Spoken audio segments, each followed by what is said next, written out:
아들 내외의 7억짜리 집을 위해 시어머니는 5억의 빚을 졌습니다.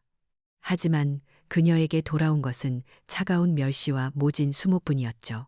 결국 수화기를 든 어머니는 조용히 말합니다. 제가 그 집 주인입니다. 팔아주세요. 이 단호한 복수의 끝을 지켜봐 주세요. 가을볕이라는 게 참 무서워요.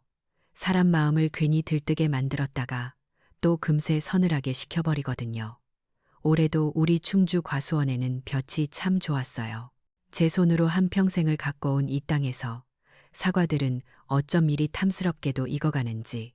며칠 전부터 수확을 시작했는데 껍질이 얇고 과즙이 꽉 찬 게 올해 사과 농사는 참 잘 됐구나 싶었죠. 제 손을 보면 깜짝 놀랄 거예요. 평생 흙만 만지고 살아서 마디마디가 굳고 나무 껍질처럼 거칠거든요. 그래도 이 손으로 우리 아들 진우를 키워냈으니 후회는 없어요. 벽에 걸린 큼지막한 달력을 보니 빨간 동그라미가 쳐진 추석이라는 글자가 유독 눈에 들어오더라고요. 벌써 다음 주가 추석이구나. 우리 아들, 우리 손자 하준이 볼 날이 얼마 안 남았네. 마음이 괜히 설레는 게 꼭 젊은 시절로 돌아간 것 같았어요. 어제는 부녀회 개모임이 있어서 읍내에 나갔다 왔어요. 다들 만나면 자식 자랑하느라 정신이 없죠. 오기 엄마는 딸이 이번에 새로 차를 뽑았다고 어찌나 자랑을 하던지, 순자 씨는 아들이 용돈을 두둑하게 줘서 무릎 수술을 새로 했다고 하고요. 제 차례가 되니 다들 부러운 눈으로 저를 쳐다봐요. 복희 언니가 제일 부럽지 뭐. 서울 사는 아들이 IT 회사 과장님이라며? 그렇게 똑똑하고 잘생긴 아들 둬서 얼마나 좋아. 그 말에 어깨가 으쓱해지면서도 한편으로는 가슴 한구석이 아릿해져요. 맞아요. 우리 진우 똑똑하고 잘났죠. 서울 강남에 번듯한 아파트도 있고 예쁜 마누라의 토끼 같은 자식까지. 남들 보기엔 제가 제일 팔자 좋은 늙은이일 거예요. 하지만 그 속을 누가 알겠어요. 그 서울 아들 과장님 얼굴 본 지가 벌써 반년이 다 되어가는 걸요. 마음이 허전해서일까 집에 돌아오자마자 진우에게 영상통화를 걸어봤어요. 신호가 몇 번 가더니 낯설고 시끄러운 음악 소리와 함께 아들 얼굴이 화면에 나타났어요. 그런데 아들 표정이 영 좋지가 않더라고요. 어머니, 무슨 일 있으세요? 아니, 그냥 우리 아들 얼굴 보고 싶어서 전화했지. 잘 지내? 아, 저 지금 회의 중이라서요. 이따 제가 전화 드릴게요. 그 말을 끝으로 화면은 까맣게 변해버렸어요. 회의 중이라는데 왜 저렇게 시끄러운 음악이 들렸을까? 괜한 생각인 걸 알면서도 마음이 착잡해지는 건 어쩔 수 없었어요. 아쉬운 마음에 며느리의 SNS라는 걸 들어가 보기로 했죠. 젊은 사람들은 다 이걸로 소식을 전한다면서요. 노인복지관에서 몇 번 배워서 서툰 솜씨로 찾아 들어가 봤어요. 화면 속 세상은 제가 사는 세상과는 완전히 다르더라고요. 우리 며느리 수진이는 참 예뻐요. 얼굴도 갸름하고 눈도 크고 화면 속에서 어찌나 환하게 웃고 있던지 강남 맛집 오마카세 호캉스. 알 수 없는 말들과 함께 올라온 사진들 속에는 제가 한 번도 먹어본 적 없는 음식들과 번쩍이는 명품 가방, 그리고 제 아들과 손자가 있었어요. 수진이 옆에 꼭 붙어서 웃고 있는 진우와 엄마 아빠 손을 잡고 신이 난 하준이. 참 행복해 보이는데 왜 제 눈에는 그 사진들이 유리창 너머 풍경처럼 아득하게만 느껴질까요? 한참을 그렇게 내려다보다가 가슴이 쿵 하고 내려앉는 사진을 발견했어요. 바로 한 달 전 우리 하준이 생일이었거든요. 저는 그때 손자 좋아하는 공룡 그림이 그려진 티셔츠랑 직접 딴 사과로 담근 사과잼을 택배로 붙여줬어요. 그런데 사진 속 하준이는 제가 보내준 선물은 온데간데 없고 집채만 한 로봇 장난감과 알록달록한 블록 상자에 둘러싸여 있더라고요. 생일파 ART, 선물 인증샷이라는 글자와 함께요. 그 비싼 장난감들 옆에서 제가 보낸 티셔츠와 사과잼은 얼마나 초라하게 느껴졌을까요? 아니, 애초에 꺼내보긴 했을까요?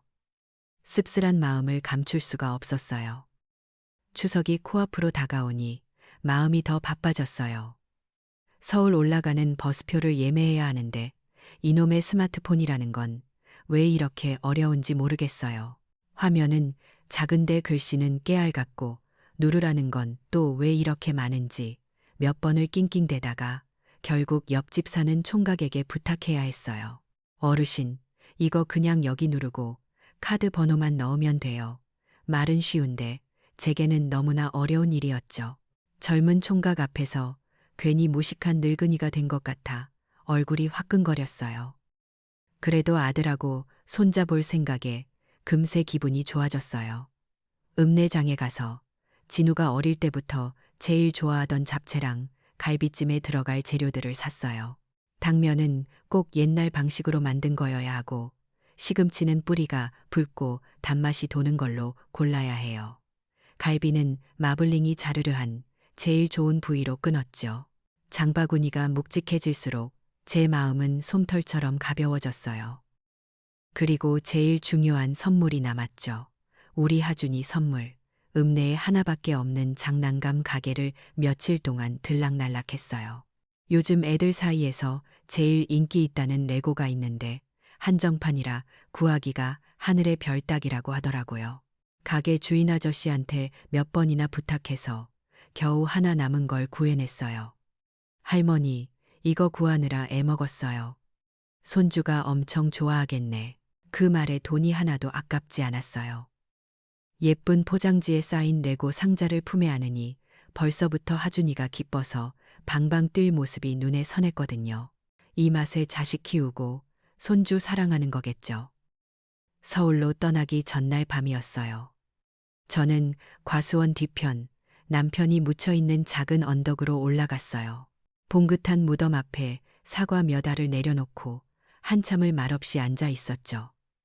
살아있었다면 저보다 더 아들을 대견해하고 손자를 예뻐했을 사람인데. 여보, 나 내일 서울 가요. 우리 진우 보러.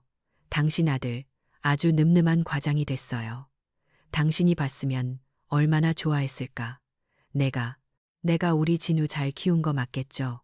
요즘 들어 자꾸만 그런 생각이 드네. 아들이 너무 멀리 있는 것 같아서. 밤 공기가 차가웠어요. 괜히 눈시울이 뜨거워져서 서둘러 집으로 돌아왔죠. 잠자리에 들기 전에 아들에게 문자를 보냈어요. 아들, 엄마야, 내일 아침 첫 차 타고 올라가마. 너 좋아하는 갈비찜이랑 잡채 잔뜩 해갈게. 하준이 보고 싶다. 한참을 기다려도 답이 없었어요. 벌써 잠들었나 보다 생각하며 눈을 감으려는데 그때 띵 하고 휴대폰이 울렸어요. 반가운 마음에 급하게 화면을 켰죠. 거기에는 짧은 한 글자만 찍혀 있었어요. 네. 그 차가운 한 글자를 저는 밤새도록 들여다봤어요. 아무리 생각해도 아들의 그 짧은 대답 속에는 반가움도 기다림도 느껴지지 않았거든요. 그저 귀찮은 무언가를 마지못해 받아들이는 듯한 느낌, 가슴속에 무겁고 차가운 돌덩이 하나가 들어앉는 것 같았어요. 괜한 생각이겠지. 피곤해서 그럴 거야. 애써 그렇게 생각하며 불안한 마음으로 잠을 청했어요. 내일이면 다 괜찮아질 거라고. 그렇게 스스로를 다독이면서요. 어젯밤의 불안감은 아침 안개처럼 스르르 흩어지는 듯했어요. 서울 가는 첫 차에 몸을 싣고 차창 밖으로 익숙한 충주의 풍경이 멀어지는 걸 보니 제 마음은 이미 강남의 아들 집에 가 있었거든요. 밤새 뒤척이게 했던 아들의 그 짤막한 답장도 그래, 바쁘니 그럴 수 있지 하고 스스로를 다독였어요. 중앙고속도로를 달리는 내내 저는 아들과 손자를 만나면 무슨 이야기부터 할까? 정성껏 만든 갈비찜을 맛있게 먹어줄까? 하준이는 레고 선물을 보고 얼마나 좋아할까? 그런 생각들로 가득 차 있었죠. 기대라는 게 참 사람을 바보로 만들어요. 몇 시간을 달려 도착한 서울은 제가 사는 충주와는 공기부터 달랐어요. 높고 뾰족한 건물들, 정신없이 오가는 사람들, 모든 것이 낯설고 저를 주눅들게 만들었죠. 택시를 타고 아들네 아파트 주소를 말하니 기사 아저씨가 흘끗 저를 쳐다보더라고요. 아마 제 옷차림이나 손에 든 짐 보따리들이 그 비싼 동네와는 어울리지 않는다고 생각했나 봐요. 아파트 단지 입구에 들어서는 순간부터 숨이 턱 막히는 것 같았어요. 어찌나 크고 웅장한지 꼭 다른 나라에 온 기분이었죠. 로비로 들어서니 번쩍이는 대리석 바닥에 제 낡은 신발이 괜히 부끄러워졌어요.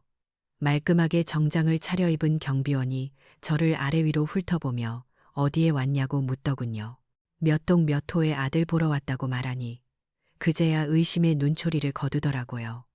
엘리베이터는 또 어찌나 조용하고 빠른지 순식간에 30층까지 올라가는 동안 제 심장은 땅으로 곤두박질 치는 것 같았어요. 드디어 아들집 현관문 앞에 섰어요. 크게 심호흡을 하고 초인종을 눌렀죠. 잠시 뒤 문이 열리고 완벽하게 화장을 한 며느리 수진이의 얼굴이 나타났어요. 그런데 저를 보는 그 아이의 얼굴에는 반가운 기색이라고는 조금도 없었어요. 오히려 귀찮은 불청객을 맞이하는 듯한 미세한 찡그림이 스쳐 지나갔죠. 어머니, 오셨어요. 제가 들고 온 보따리들을 보더니 수진이의 표정은 더 싸늘해졌어요. 제가 우리 아들 좋아하는 갈비찜이랑 잡채 좀 해왔다며 부엌으로 들어서자 그 아이가 콧방귀를 끼며 말하더군요. 어머니, 요즘 이런 거 누가 먹어요? 배달 음식이 훨씬 세련됐는데, 그리고 집에서 음식 냄새 나는 거 싫어요. 그 순간 제 손에 들린 묵직한 반찬통들이 천근만근처럼 느껴졌어요. 밤새 잠도 설쳐가며 만든 음식들이 한순간에 냄새나는 천덕꾸러기 취급을 받으니 얼굴이 화끈거려 고개를 들 수가 없었죠. 그때였어요. 할머니다 하는 소리와 함께 제 손주 하준이가 방에서 뛰어나온 게 제 눈에는 오직 하준이만 보였어요.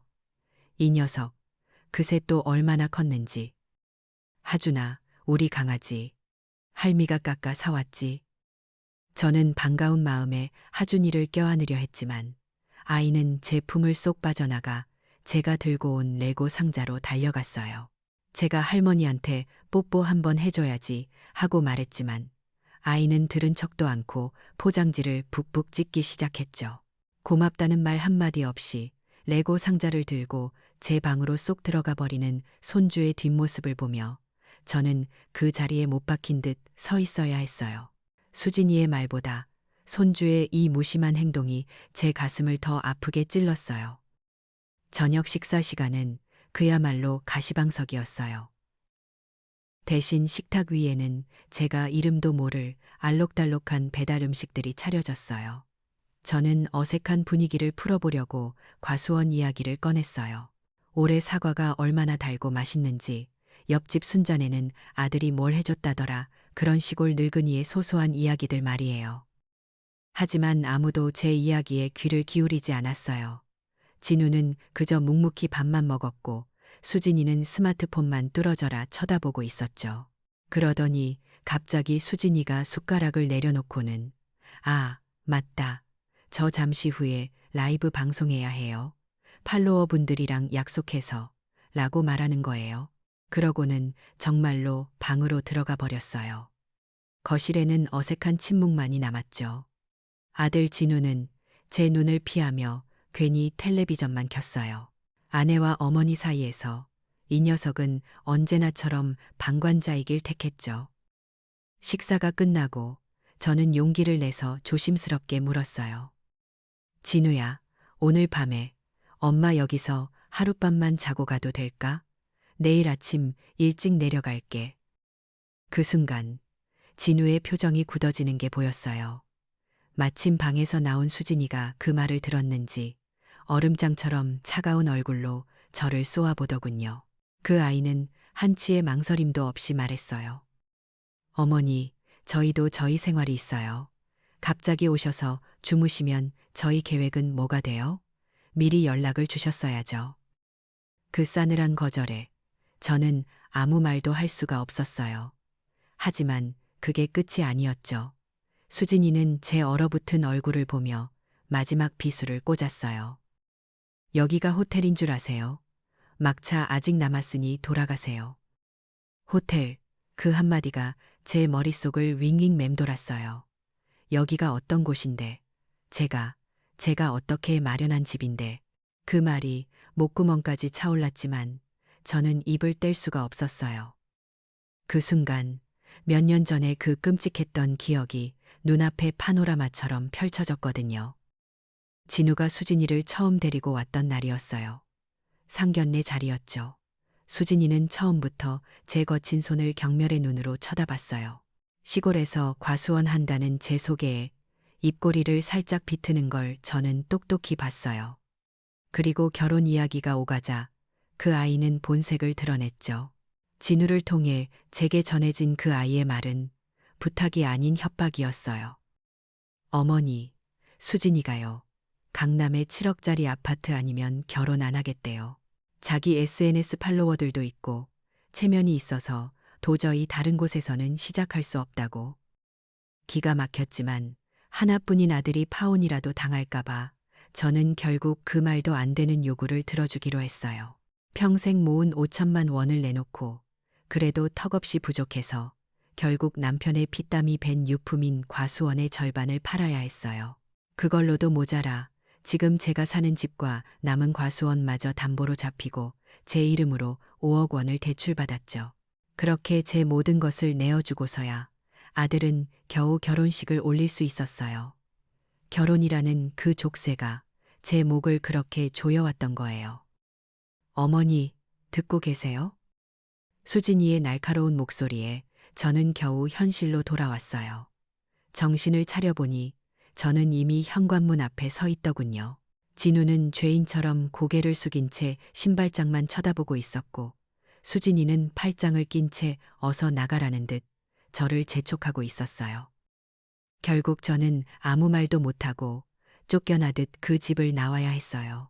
화려하지만 영혼은 없는 아파트 단지를 걸어 나오며 저 멀리 환하게 불이 켜진 아들 집 창문을 망연자실하게 올려다봤어요.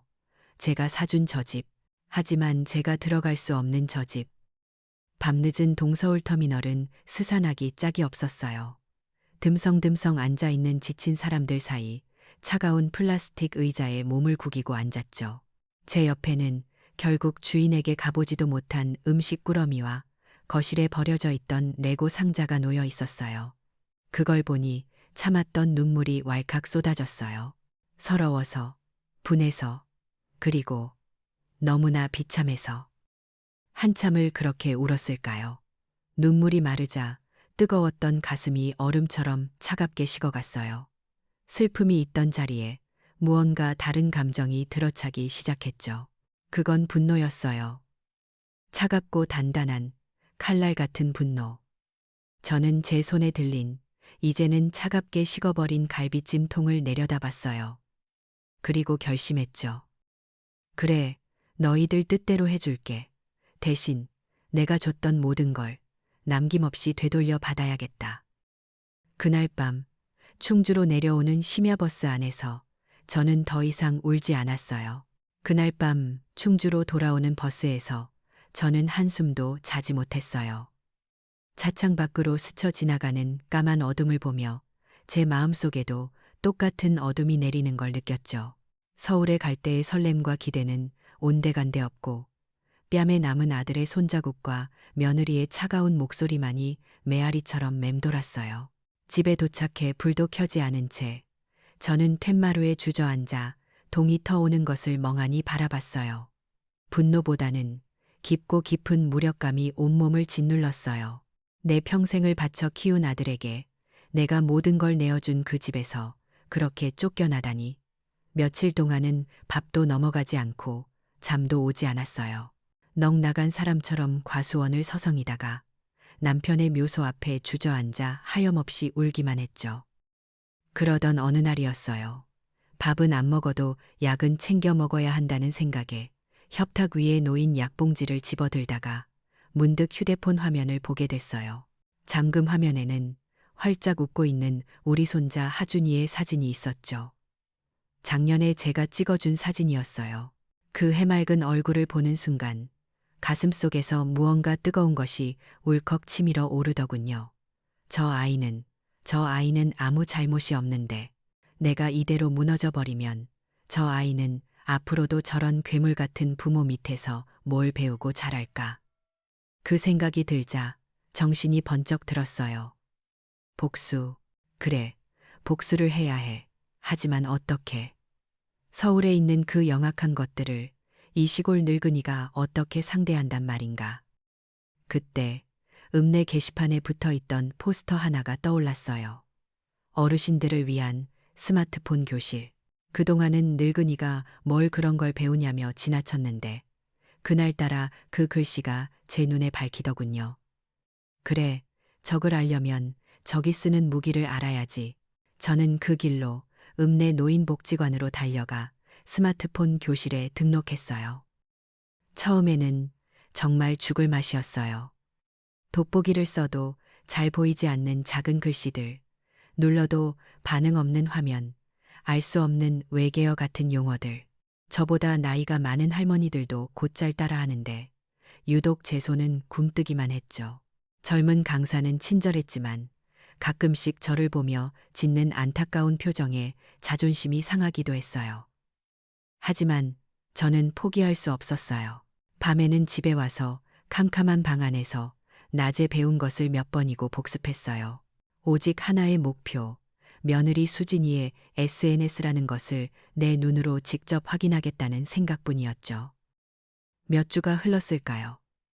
드디어 제 서툰 손가락이 인스타그램이라는 것에 익숙해지기 시작했어요.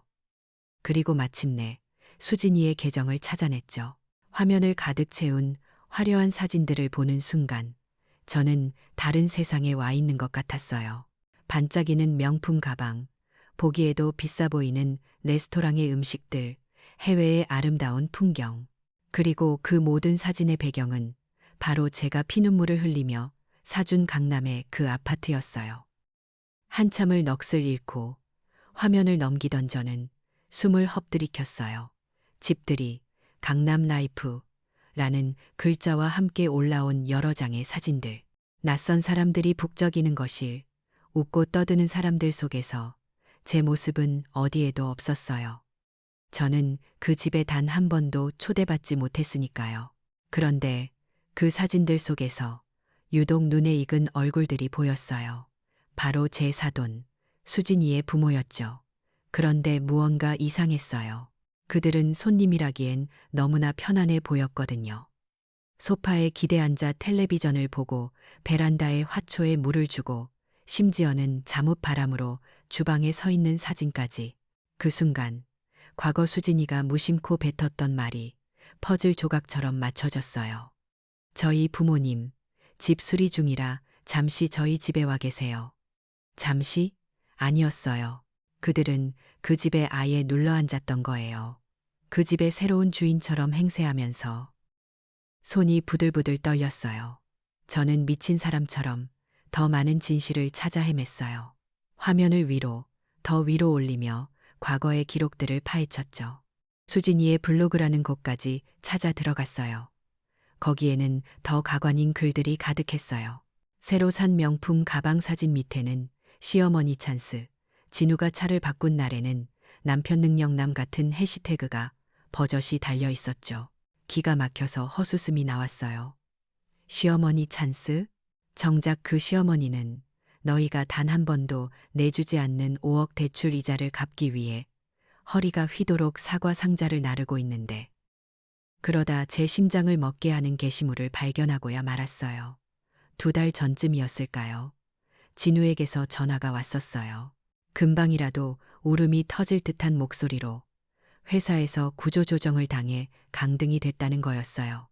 월급도 반토막이 나서 당장 하준이 분유값도 걱정해야 할 판이라고. 어미 가슴은 갈기갈기 찢어졌죠.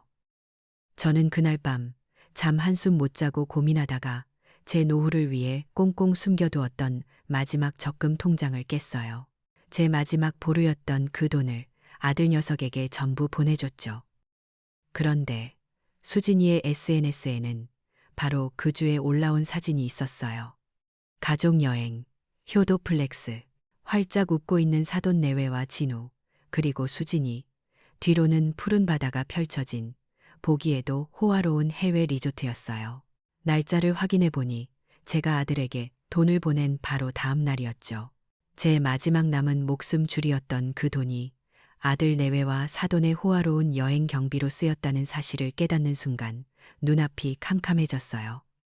그날 이후 저는 사람들을 피하기 시작했어요. 부녀회 모임에도 나가지 않고 읍내장에도 가지 않았죠. 동네 사람들이 저를 보며 아들네는 잘 있냐고 물을 때마다 제 속이 시커멓게 타들어가는 것 같았거든요. 자식 잘못 키웠다는 동정 어린 시선, 등 뒤에서 들려올 수군거림을 견딜 자신이 없었어요. 저는 그렇게 스스로를 제 집이라는 감옥 안에 가둬버렸죠. 혼자 있는 시간이 길어지자 잊고 있던 과거의 기억들이 자꾸만 떠올랐어요. 그 중에서도 저를 가장 괴롭혔던 건 비취 팔찌에 대한 기억이었어요. 그건 제 어머니가 돌아가시면서 제 손에 꼭 쥐어주신 유품이었죠. 저는 진우가 결혼하던 날, 이제 네가 이 집안의 며느리니 이 팔찌의 새 주인이 되어다오 하며 수진이의 손목에 직접 채워줬어요. 그런데 결혼한 지 1년도 채 되지 않았을 때였어요. 읍내에서 전당포를 하는 친구에게서 전화가 왔죠. 제가 준 비치 팔찌와 똑같은 물건을 어떤 젊은 여자가 와서 팔고 갔다고.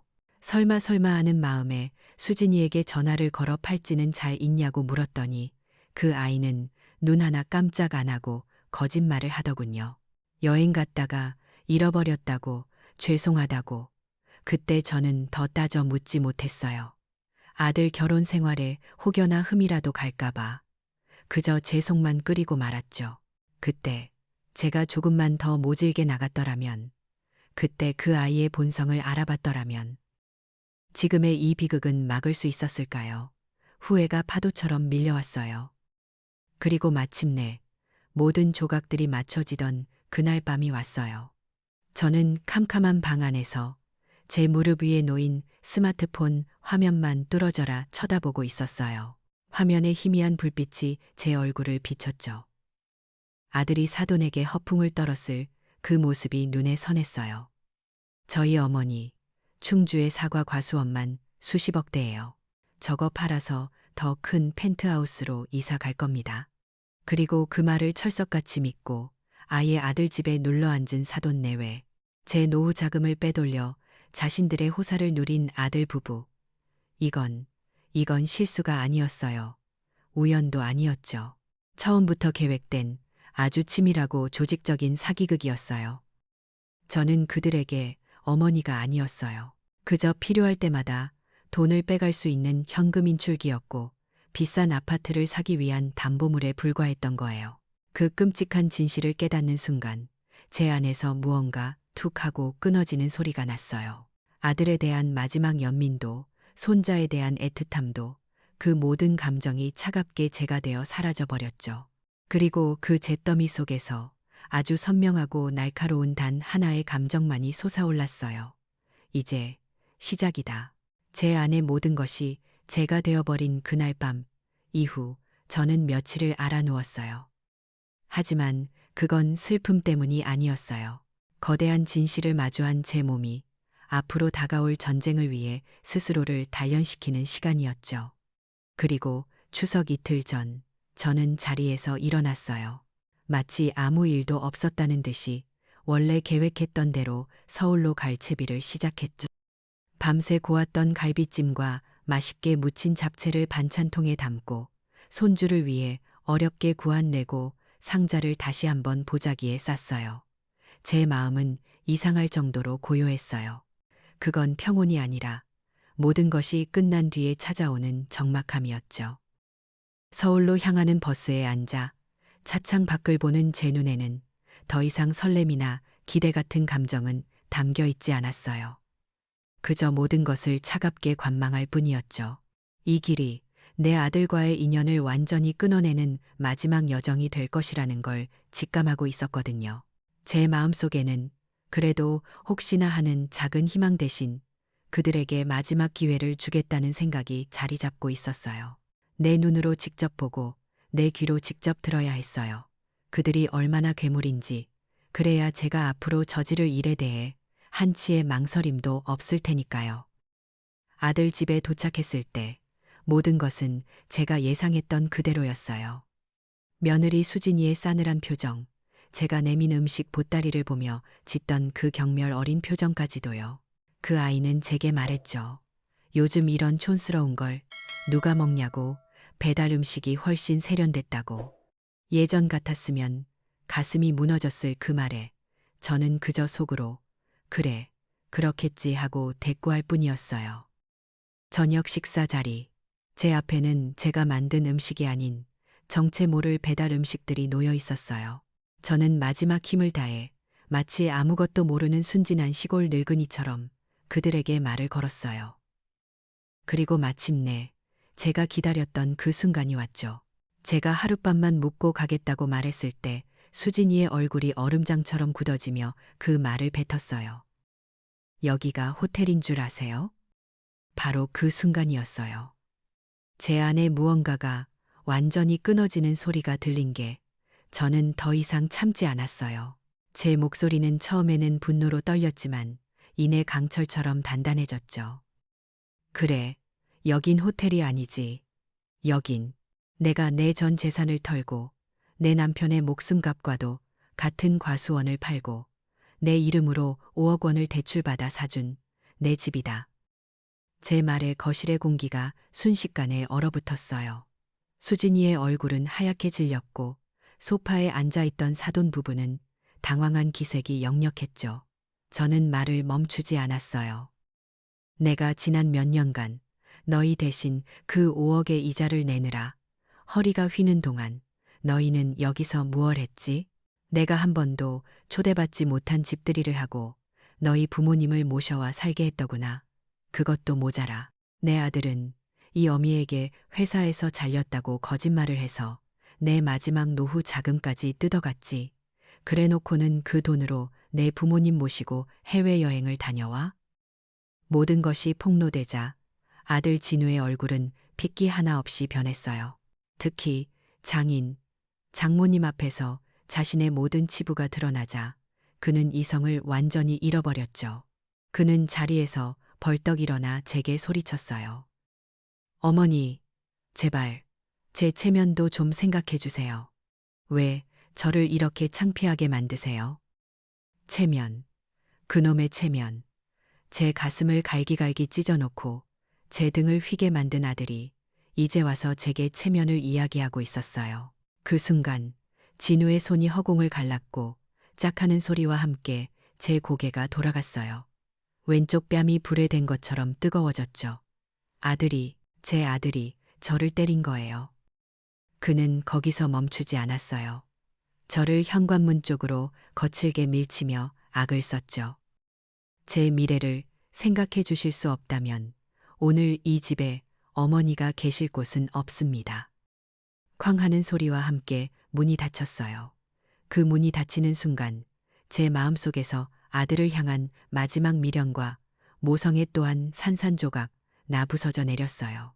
저는 더 이상 피해자가 아니었어요. 충주로 돌아오는 버스 안에서 저는 울지 않았어요. 대신 제 가방 안에 고이 넣어둔 서류 봉투를 만지작거렸죠. 그 안에는 이 집의 등기부등본과 제 이름으로 된 대출 서류, 그리고 제 통장 사본이 들어 있었어요. 이전까지는 제 삶의 족쇄이자 고통의 증거였던 이 종이들이 이제는 제 가장 강력한 무기이자 유일한 동맹이라는 걸 깨달았죠. 법은 감정에 휘둘리지 않으니까요. 충주에 도착한 다음 날 아침, 저는 마지막 확인을 위해 수진이에게 전화를 걸었어요. 제 목소리는 아주 차분했죠. 밀린 대출 이자라도 보내라고. 그러자 수화기 너머로 그 아이의 비웃음 섞인 목소리가 들려왔어요.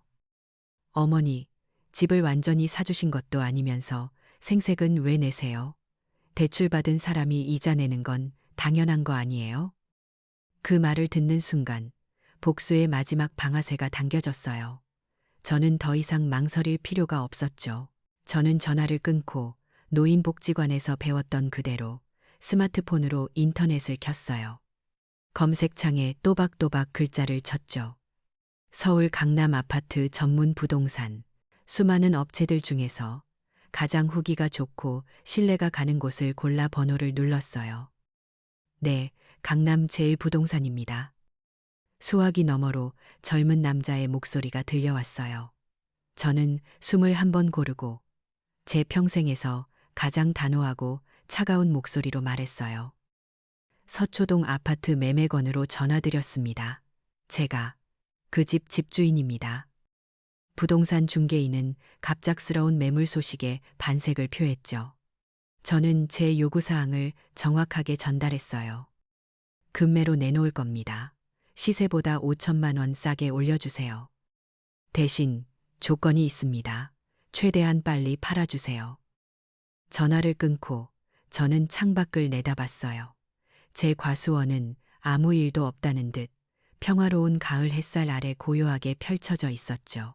방금 제가 서울 한복판에 얼마나 큰 폭풍을 몰고 왔는지 이곳은 전혀 모르는 눈치였어요. 제 얼굴에는 웃음도 눈물도 없었어요. 그저 다시는 돌아올 수 없는 강을 건넜다는 서늘한 자각만이 자리하고 있었죠. 이제 시작이었어요. 부동산 중개인에게 전화를 끊고 난 뒤의 며칠은 제 인생에서 가장 길면서도 가장 고요한 시간이었어요. 저는 아침에 일어나면 사과나무의 가지를 돌보고 오후에는 묵묵히 잡초를 뽑았죠.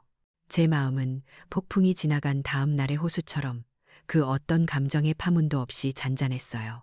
아들에 대한 분노도 며느리에 대한 증오도 그 모든 것이 먼 나라 이야기처럼 느껴졌어요. 오직 해야 할 일을 한다는 서늘한 사명감만이 제 안에 남아 있었죠. 그러던 어느 날 오후 밭에서 흙을 털고 있는데 전화가 울렸어요. 서울에서 온 번호였죠. 부동산 중개인이었어요. 그의 목소리는 흥분으로 잔뜩 들떠 있었어요. 사모님, 정말 복이 많으시네요. 글쎄, 집을 내놓은 지 하루 만에 사겠다는 사람이 나타났지 뭡니까? 그것도 현금으로 계약도 최대한 빨리 하고 싶다고 하네요. 역시 강남 금매는 무서워요. 무서워. 저는 그 말을 들으면서도 아무런 감흥이 일지 않았어요. 그저 흙 묻은 호미를 내려다보며 담담하게 말했죠. 그래요? 그럼 그렇게 하세요.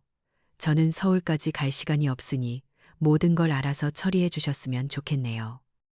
중개인은 제 차분한 반응에 조금 놀란 눈치였지만 이내 신이 나서 일사천리로 일을 진행했어요. 며칠 뒤 계약이 모두 끝났고 잔금을 치를 날짜까지 잡혔다는 연락을 받았죠. 이제 마지막 통보를 할 시간이었어요. 저는 툇마루에 앉아 수진이의 번호를 찾아냈어요. 그 번호 위에서 제 손가락이 잠시 머뭇거렸지만 이내 단호하게 화면을 눌렀죠. 신호가 몇 번 가더니 짜증이 가득 섞인 목소리가 들려왔어요. 여보세요? 저는 21번 고르고 제 평생 가장 차갑고 무미건조한 목소리로 말했어요. 나다. 집 팔았다. 다음 주에 나가라. 수화기 너머에서 순간 숨 막히는 정적이 흘렀어요. 수진이가 무언가 비명을 지르기 직전 저는 통화 종료 버튼을 눌렀어요. 그리고 망설임 없이 진우의 번호와 수진이의 번호를 차례대로 차단했죠. 휴대폰 화면에 수신 차단 목록에 추가되었습니다. 라는 글자가 뜨는 순간 제 마음을 짓누르던 거대한 성문 하나가 쿵 하고 닫히는 것만 같았어요. 그 뒤로 서울에서 무슨 일이 벌어졌을지 저는 눈을 감고도 훤히 그릴 수 있었어요. 하지만 제게 전화를 걸어도 받지 않는 번호라는 안내만 흘러나왔을 테고 그때부터 불안해지기 시작했을 거예요. 그리고 며칠 뒤 그들의 그 화려한 아파트 현관문으로 법무사의 이름이 찍힌 내용 증명 우편물이 배달되었겠죠. 부동산 명도, 통지서. 아마 그 차가운 법률 용어를 보는 순간 그들은 이것이 현실이라는 걸 깨달았을 거예요. 그들이 믿었던 우리 집은 한순간에 사라지고 그들은 하루아침에 불법 점유자가 되어버린 거죠. 그제야 제게 미친 듯이 전화를 걸었겠지만 이미 늦었어요. 친척들을 통해 연락을 해왔지만 저는 받지 않았어요. 그들의 세계가 무너져 내리는 소리가 이곳 충주까지 들려오는 것 같았죠. 그 집에 뱀처럼 또아리를 틀고 있던 사돈 부부의 운명도 마찬가지였을 거예요. 자신들의 안락한 노후가 제 희생 위에 세워진 신기루였다는 걸 깨닫고 이제 짐을 싸서 길거리로 나앉아야 할 처지가 된 거죠. 그리고 마침내 잔금이 입금되는 날이 되었어요. 저는 아침 일찍 가장 깨끗한 옷으로 갈아입고 충주 농협으로 향했어요. 익숙하고 정겨운 은행 풍경 속에서 제 휴대폰이 띵동하고 울렸죠. 화면에는 제가 평생 구경도 못 해본 거대한 숫자가 찍혀 있었어요. 창구의 젊은 직원이 제 통장을 보더니 눈을 동그랗게 뜨며 축하한다고 말하더군요. 저는 고개만 까딱하고는 곧장 대출 창구로 향했어요. 지난 몇 년간 이자를 내려올 때마다 저를 죄인처럼 움츠러들게 만들었던 그곳으로. 하지만 오늘의 제 발걸음은 그 어느 때보다 가볍고 당당했어요. 대출 담당 직원 앞에 앉아 저는 지난 수년간 꿈속에서 수없이 되뇌었던 그 말을 드디어 입 밖으로 내뱉었어요. 5억 원, 전액 상환하겠습니다. 직원이 서류를 처리하고 도장을 찍고 마침내 상환 완료라는 붉은 도장이 찍힌 확인증을 제게 내미는 그 모든 과정이 마치 슬로우 모션 영화처럼 느껴졌어요. 제 어깨를 수년간 짓눌러왔던 거대한 바위가 산산조각 나 부서져 내리는 기분이었죠. 은행을 나서자 눈부신 가을 햇살이 제 얼굴 위로 쏟아졌어요. 저는 고개를 들어 파랗고 높은 하늘을 올려다봤어요. 단 한 점의 그늘도 없는 하늘. 그 하늘을 보며 제 입가에 수년 만에 처음으로 진짜 미소가 번졌어요. 복수의 통쾌함과는 다른 아주 깊은 곳에서부터 차오르는 해방감이었죠. 저는 이제 자유였어요. 그 후로 들려온 소식들은 인과응보라는 말이 정말로 있다는 걸 증명해 주었어요. 강남의 천국에서 쫓겨난 아들 부부는 결국 서울 변두리의 햇볕도 잘 들지 않는 반지하 월세방을 얻었다고 해요. 창문을 열면 보이는 것이라곤 지나가는 사람들의 발목과 축축한 시멘트 벽뿐인 곳으로. 그들의 기생충이었던 사돈 부부는 딸내를 저주하며 자신들의 아들 집으로 떠나버렸고요. 아들 진우는 회사에서 부모 등쳐먹다 패가망신한 놈이라는 소문과 동료들의 조롱을 견디지 못하고 결국 스스로 사표를 냈다고 해요. 며느리 수진이의 삶도 마찬가지였죠. 화려한 강남 아파트라는 배경이 사라지자 그 아이의 블로그와 SNS는 순식간에 힘을 잃었어요. 가짜 인생, 사기꾼이라는 악플이 뒤덮이고 모든 협찬이 끊겼다고 하더군요. 거짓과 허영으로 쌓아 올린 그들의 성은 그렇게 한순간에 무너져 내린 거예요. 저는 그 모든 소식을 가을 거디가 끝난 텅 빈 과수원에 서서 바람결에 전해 들었어요. 그리고는 그저 묵묵히 겨울을 날 준비를 위해 사과나무에 걸음을 주었죠. 제 마음은 더 이상 그들을 향한 미움으로 시끄럽지 않았어요. 그저 고요하고 평화로웠어요. 제 땅에서 제 힘으로 저는 온전한 제 삶을 되찾은 거예요. 그 끔찍했던 추석이 지나고 계절이 2번 바뀌었어요. 살을 내는 듯한 겨울바람이 과수원을 핥히고 지나가더니 어느새 땅이 녹고 가지 끝에 파릇한 새순이 돋아나더군요. 시간이라는 게 참 좋은 약이에요. 제 가슴에 깊게 패였던 상처들도 겨울 동안 내린 하얀 눈처럼 봄 햇살에 스르르 녹아내리는 것 같았거든요. 저는 제 삶을 되찾았어요. 아침이면 새소리를 들으며 잠에서 깨고 낮에는 과수원에서 흙을 만지며 땀을 흘렸죠. 다시 부녀회 모임에도 나가기 시작했어요. 친구들과 읍내 목욕탕에 가서 서로 등을 밀어주며 실없는 농담에 웃고 장날에는 맛있는 음식을 나눠 먹기도 했죠. 노인복지관 스마트폰 교실도 꾸준히 나갔어요. 이제는 제법 익숙해져서 인터넷으로 농사 정보도 찾아보고 친구들과 영상통화도 곧잘 한답니다. 제 삶은 더 이상 서울의 그 번쩍이는 아파트에 얽매여 있지 않았어요. 오롯이 이곳 충주의 제 땅에 뿌리 내리고 있었죠. 그러던 어느 화창한 봄날 오후였어요. 며칠 뒤면 사과꽃이 만개할 것 같아 꽃 구경 올 친구들을 위해 툇마루를 깨끗이 쓸고 있었죠. 그때 과수원 길목으로 낮고 더러운 차 한 대가 꾸역꾸역 올라오는 게 보였어요. 처음 보는 차였죠. 차가 멈춰서고 문이 열리는 순간 제 심장이 쿵 하고 내려앉았어요. 차에서 내린 건 제 아들 진우와 며느리 수진이었어요. 그리고 그들 사이에 작은 손으로 아빠의 바지를 꼭 붙잡고 서 있는 아이, 제 손주 하준이었죠. 6개월 만에 보는 그들의 모습은 제가 기억하던 것과는 너무나도 달랐어요. 강남의 그 화려했던 부부는 온데간데 없고 마치 세상의 모든 고생을 다 짊어진 듯 헬쑥하고 초라한 행색의 남녀가 서 있었죠. 진우의 얼굴은 거칠게 텄고 수진이의 머릿결은 푸석했으며 하준이는 낡고 해진 옷을 입고 있었어요.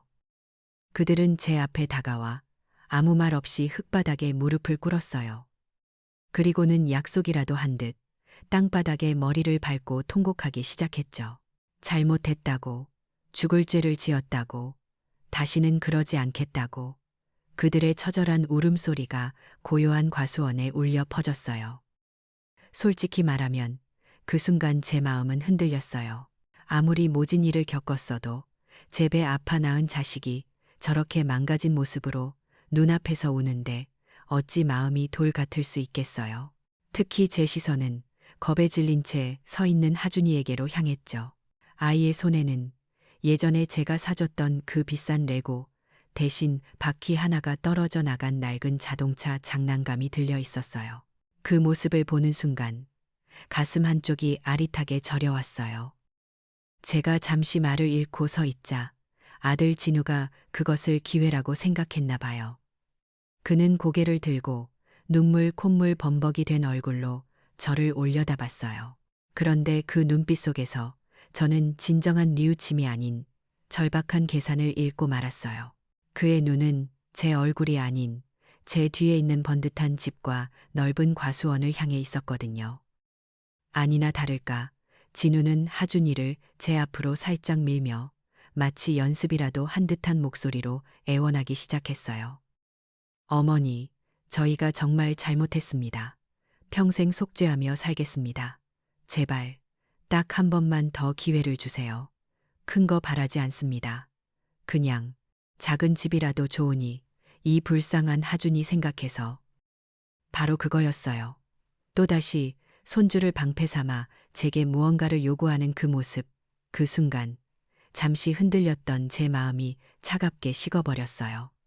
저는 깨달았죠. 이들은 변하지 않았다는 것을, 반성하는 법을 배운 게 아니라 그저 모든 것을 잃고 나니 다시 기생할 곳을 찾아온 것뿐이라는 것을요. 용서는 상처를 치유하는 약이 될 수 있지만 썩은 상처에 새살이 돋아날 리는 없었어요. 이들을 다시 제 삶에 들인다는 건 제 몸에 또다시 맹독을 주입하는 것과 같은 어리석은 짓이었죠. 저는 그들을 가만히 내려다봤어요. 제 아들, 제 며느리, 그리고 제 손주. 그리고는 아무 말 없이 조용히 몸을 돌렸어요. 등 뒤에서 저를 부르는 애타는 목소리가 들려왔죠. 어머니, 어머니. 하지만 저는 뒤돌아보지 않았어요. 저는 텐마루를 지나 제 집 안으로 들어섰어요. 그리고는 삐걱거리는 나무 문을 조용히 그러나 단호하게 닫았어요. 달칵하고 낡은 문고리가 잠기는 소리. 그 소리는 제 질기고 아팠던 과거와의 완전한 작별을 고하는 소리였어요.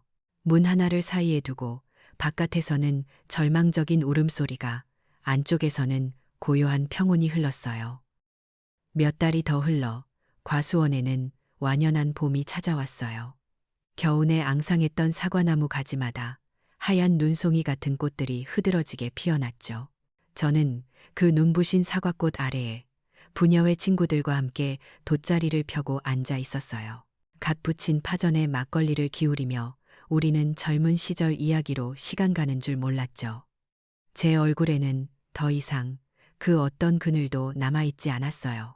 친구의 농담에 저는 소녀처럼 웃음을 터뜨렸어요.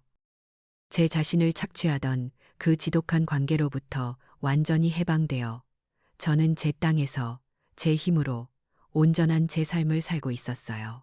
제 주위에는 피는 섞이지 않았지만 진정한 정을 나눌 수 있는 따뜻한 이웃들이 있었죠. 활짝 핀 사과꽃들 사이로 제 평화로운 웃음소리가 봄바람을 타고 멀리 퍼져나갔어요. 그것이 바로 제가 스스로에게 선물한 가장 완벽하고 아름다운 복수였어요. 때로는 가장 아픈 가지를 잘라내야만 나무 전체가 살아남을 수 있어요. 할머니의 마지막 선택은 복수가 아니라 자신의 존엄성을 되찾기 위한 가장 용감한 사랑이었죠. 썩은 인연의 문을 닫고 나서야 비로소 그녀의 과수원에 진짜 봄이 찾아온 거예요.